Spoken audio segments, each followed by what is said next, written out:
और निषाद पार्टी के अध्यक्ष और कैबिनेट मंत्री डॉक्टर संजय निषाद से न्यूज वन इंडिया ने खास बात की। उन्होंने क्या कुछ कहा, उन्हें सुनते हैं। हमारे साथ हैं निषाद पार्टी के राष्ट्रीय अध्यक्ष और उत्तर प्रदेश सरकार में कैबिनेट मंत्री डॉक्टर संजय निषाद। मंत्री जी, आपने कार्यकर्ताओं को एक निर्देश दिया है जिसमें कहा है कि सोशल मीडिया या किसी भी इस तरीके का पत्र ना लिखें जिससे चीजें खराब हों। अगर वो वहां नहीं लिखेंगे तो कैसे अपनी बात पहुंचाएंगे? तो कार्यकर्ता तो वही है ना जो नेटवर्क में रहता हो, सिस्टम में रहता हो। सिस्टम में रहने वाले को कार्यकर्ता कहते हैं, जो सिस्टम में नहीं रहे उसे जनता कहते हैं। तो कार्यकर्ता की समस्या है, निश्चित रूप से मैं उसके सम्मान में ही खड़ा हूँ, क्योंकि कार्यकर्ता पार्टी का दिल है, रीढ़ की हड्डी है, और वही नेता की नीति को, पार्टी की विचारधारा को जनता तक ले जाता है और जनता की सामाजिक ऊर्जा को राजनीति में बदल के शक्तिशाली बनाता है। ऐसी परिस्थितियों में ये कार्यकर्ताओं को क्या नहीं करना, क्या है उनको न्याय अगर चाहिए तो हमें सिस्टम में आना पड़ेगा।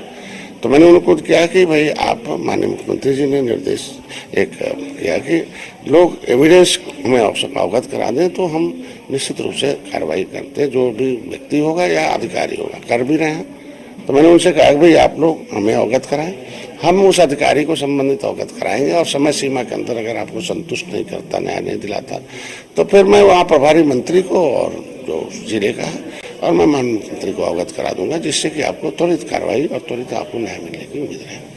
अंतिम सवाल है, केशव जी ने, जिस तरीके से केशव जी को अखिलेश यादव कह रहे हैं कि केंद्र के पासवर्ड बन गए हैं, आप मुलाकात भी लगातार उनसे कर रहे हैं, क्या कुछ वजह है? कल वो अपनी सरकारी गाड़ी से भी नहीं गए, अपनी निजी गाड़ी से पहुंचे, किस तरीके से देख रहे हैं इन चीजों को? और मैं भी कहूँ तो हम लोगों की इच्छा है कि किस पर चलना है। कभी कभी मैं भी सरकारी गाड़ी में नहीं चलता हूँ, अपनी निजी गाड़ी चलता हूँ। ऐसा कोई इसमें प्रतिबद्धता थोड़ी है कि निजी गाड़ी से चलना ही नहीं प्रतिबद्धता है। और केशव जी अच्छे पिछड़ों के नेता है, लंबे समय से संघर्षशील नेता है, अनुभवी है, इसलिए उनसे मिलना, अनुभव लेना हमारा काम है। ब्रजेश पाठक से भी, बहुत नेताओं से मिलते हैं जिनके पास लंबा अनुभव है, उनके अनुभव को हम शेयर करके राजनीति में आए। भाई सीखना तो पड़ेगा ही, जानना पड़ेगा, अपने लोगों को आगे करने जा रहे हैं, तालमेल मिलाएं, किस तरीके से हम हारे हैं, आगे कैसे जीतेंगे, बातचीत तो होगी।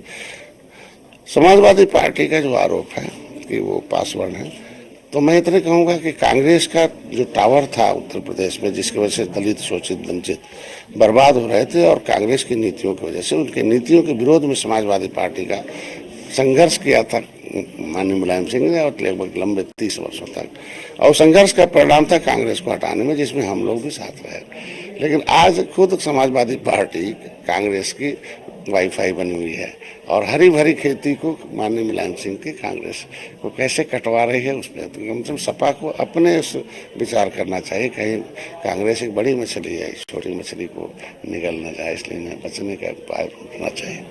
धन्यवाद। ये हैं उत्तर प्रदेश सरकार के कैबिनेट मंत्री और निषाद पार्टी के राष्ट्रीय अध्यक्ष डॉक्टर संजय निषाद, जो बता रहे हैं कि समाजवादी पार्टी को सोचना चाहिए कि वो खुद वाईफाई बनी हुई है कांग्रेस का, और जहां तक कार्यकर्ताओं का सवाल है, उनको अपनी बात पार्टी फोरम में रखनी चाहिए, ना कि सोशल मीडिया पर। कुछ अधिकारी ऐसे हैं जो सरकार की छवि खराब कर रहे हैं, जिनकी वजह से बेहतर परफॉर्म भारतीय जनता पार्टी और उनके सहयोगी नहीं कर पाए। हालांकि कुछ बीजेपी के कार्यकर्ताओं ने भी गड़बड़ की है, अपनी पार्टी के कार्यकर्ताओं को हटा दिया है। बीजेपी को चाहिए कि ऐसे भीतरघात करने वाले कार्यकर्ताओं को बाहर का रास्ता दिखाए।